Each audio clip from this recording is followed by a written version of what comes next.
So every time I upload a video of my daily driver, I get emails, Instagram DMs, Facebook messages on how I got my center console to look like this. This is pretty simple. It's for the crafty, I guess you could say. Technically, you can do this with any console that has the bolts on top. As you can see, I just tucked it in there. So we'll go ahead and use the one off my project Jeep, and I'll show you how I did it. Alright, now you got it off the Jeep. This is where you unbolt it from the hinges. I just unbolted it from the hinges instead of taking the whole hinge off. I'm going to go ahead and take these bolts out.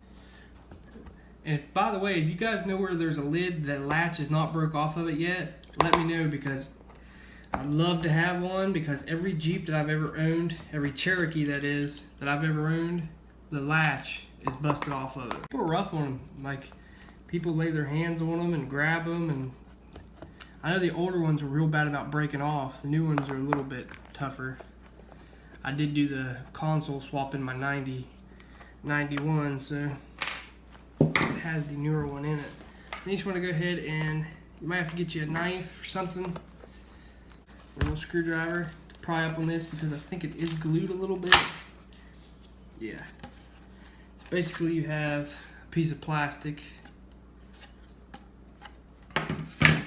Then you have your top piece. I just use an old t-shirt or an old camo shirt or anything you want, any shirt or any fabric that's big enough you can cut it out. Now, this was an old shirt run that I did that had for sale for a while, and you don't make really too much of a profit on a shirt. So this is just an old shirt that I had, an old test shirt that we did. And now this is the front. This is just like you're sitting in the Jeep shifting gears. And it's all up to you how you want your how you want it.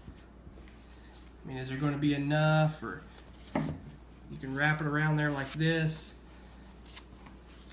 kind of see how it's going to be. I think it looked pretty good, so we're going to go ahead and cut this out a little bit bigger. You want it you don't want it too big where it'll leave wrinkles, but you want it big enough where you can, you know, stretch it in there a little bit. Alright, now you got it cut out a little bit bigger. You want to kind of center it where you want it. Just kind of want to hold it. Now you might have to trim a little bit, but that's okay. Like I said, it ain't gonna look perfect on the back side. You just want to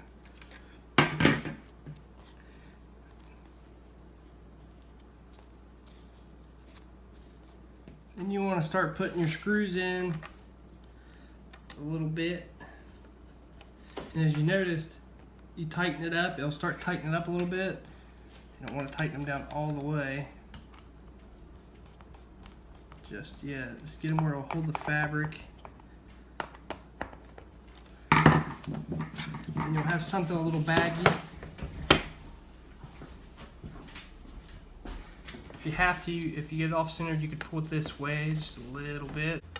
And you just want to take something, just kind of punch it in there.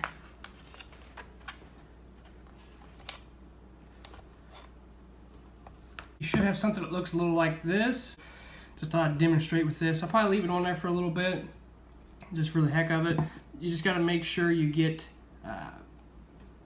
all the wrinkles out, and especially at the back when you go to put it on, because the bolts ain't, or the screws ain't in it yet. It's right to be a little crease on the inside, but I think that would actually look pretty cool all camo. I'll probably go ahead and do that eventually, because when you cut a shirt, you have tons of fabric in the back. So I'll probably do my other daily driver in camo, and I'll leave this Cherokee.ronnie just because it's a project Jeep. And you could use anything, like I said, do-rags, jeans. You could even use jean material, any kind of material you can use. I'm pretty sure you guys know this, and pretty sure there's probably write-ups on it somewhere, but I thought I'd just kind of do a little video on it just to show you guys, and just to kind of customize your Jeep to make it look a little different. Because people around here, and apparently some of the people that emailed me and DM me. They've never seen anything like it before because they thought I bought a cover for it, but it's just some kind of hillbilly, you know, crap. But hey, I don't care. It looks cool. It looks great, and I like it. Now you have a cool customizable console lid. It's pretty durable too. Like you can put your arm on it. It's not going to come off. It's pretty durable. So it's not like you can't touch it. You can touch it because it's, you know, you can move your hand around on it and it don't hurt it. I mean, it'll move a little bit, but I mean, you can't just like grab it and pull it. You know, it'll rip, but looks pretty good.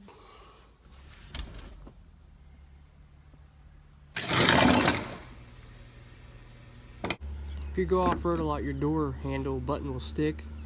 So I'm going to show you how to fix it. As you can see, it just keeps slamming and slamming. And it sometimes flies open. You have to pull the little button out to get to the latch. But there is a little plug right here you can pull out.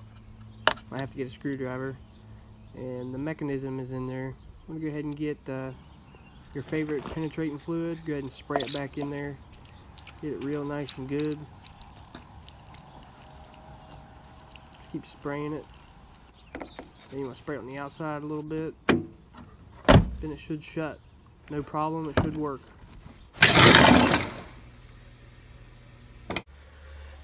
This right here is a wheel spacer. This thing is used for thousands of different reasons. I use it to stance my Jeep out wider to give it a better stance, a better look, and especially if I get on a hill, it kind of widens out my Jeep, keeping it from, you know, it probably does help it from rolling over. Now, you can achieve this back spacing or the look with the correct rim, but this is just a cheap way to stance out your car, Jeep, truck, anything. These things are used in the automotive world for 1,000 different reasons. They use them for drift cars when the wheels don't fit right, or they just use them for the stance. I mean, this thing is used for everything. So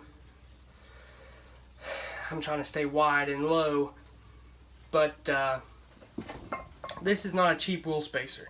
These are not from eBay. My buddy actually had these, and I traded them, and somewhere the name is on it, even the serial number, but it's from spidertracks.com. Now these things are pretty pricey. These I think they're 100 and some bucks for two. It might be 4. I think it's 2. These are sitting right at almost 2 inches. I forget the exact the spacing, but I don't recommend getting eBay spacers because eBay spacers are junk.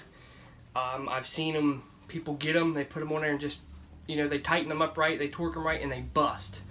This ain't nothing to play around with.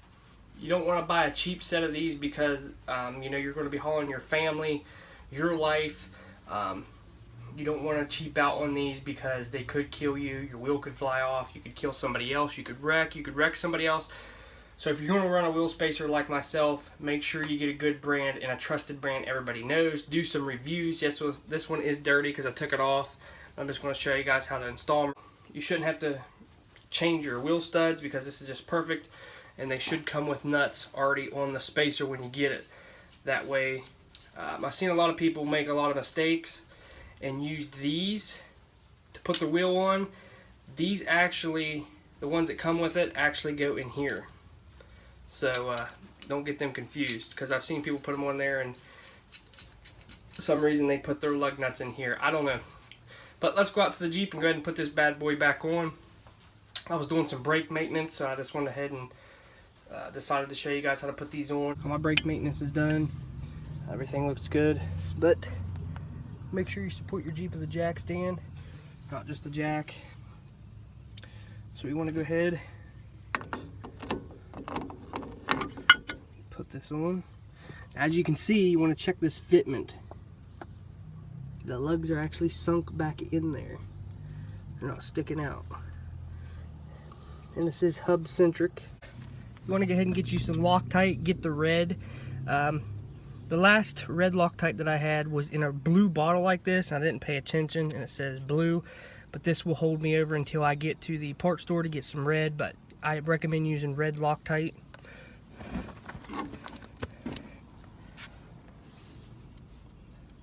because you know you don't want them flying off.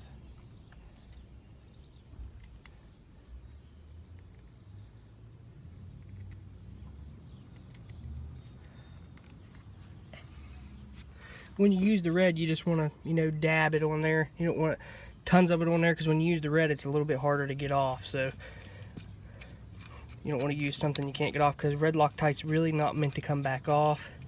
But with a little bit of force and some heat sometimes. I don't use heat.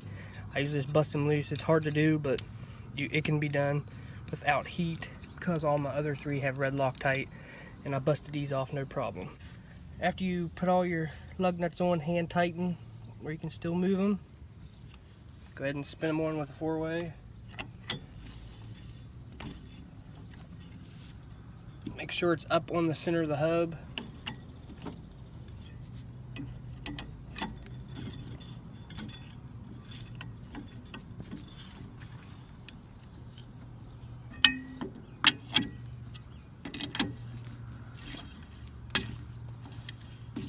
Alright, now you got them, you know, torqued down. You want to go ahead and check around it, make sure there ain't no gap. Make sure it went up in the center of the hub fine. Hope you guys enjoyed that video. It was kind of like a little short, little crafty video. Nothing too major. I'm waiting on parts to come in the mail. Rusty's coil springs for the front, 4.5 inches of lift. The front coils, that is, because I expect the front coils to sag to a little bit, as well as the back. And I got the Rusty's lower control arm, adjustable lower control arms. And I'm debating to get a track bar. I had it on order, but I kind of canceled the order because I don't know. What do you guys think? Should I get a adjustable track bar, or should I drill a hole? I just want to hear your guys' opinion, because like I said, I'm trying to do this budget friendly. Make sure you go check out my Facebook, Instagram, and Snapchat. They will be in the description below too. I'm Cherokee Ronnie. Stay dirty, my friends.